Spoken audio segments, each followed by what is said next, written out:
وەرەسە بۆ کچ گرنگترە تا بۆ کوڕ. ئەزانن بۆچی براینە؟ چونکە ئەو کچە سەربەرزە لە بەیانی لای مێردەکەی، یعنی خاوەنی دارایی خۆی ئەبێ، حەقی خۆیەتی ئەو کچە. ئەی مامۆستا من خوشکەم وەڵا لێم خۆش بووە. ئەزانن چی کاتێک دروستە کچ لێت خۆش ببێ، یعنی خوشکەکەت لێت خۆش ببێ، ئەمە بۆ کشتانە براینە گەورە و بچووکتان، بۆ مەلاتارەقە پێش بۆ ئێوە. ئەزانی چی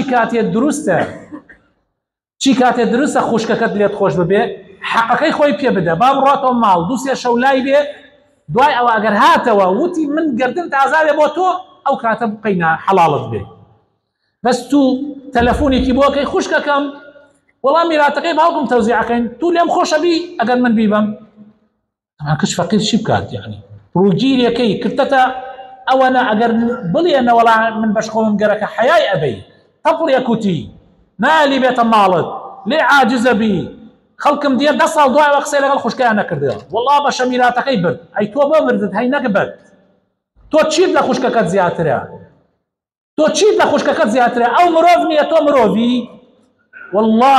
والله ئەوە بەسە بۆی بڕۆیتە ئاگری جەهەنەمەوە، ئەوە بەسە بۆی بڕۆیتە ئاگری جەهەنەمەوە.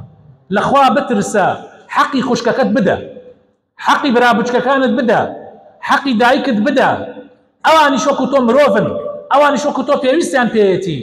زوڵمەکەن، زوڵم والله زوڵمە، والله زوڵمە لە کچ ئەیکەن، والله زوڵمە لە خوشکتان ئەیکەن، والله زوڵمە لە دایکتان ئەیکەن، والله زوڵمە لە باوەژنتان ئەیکەن.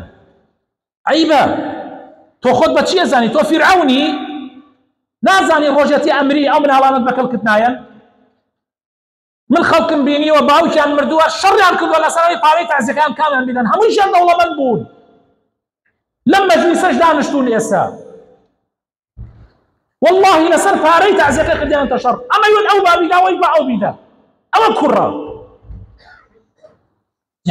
یعنی با تۆزێ زەمیرمان بێ، با تۆزێ غیرەتمان بێ، خوشک و کچ و ئەمانە بێبەش مەکەن، لەخوا بترسن.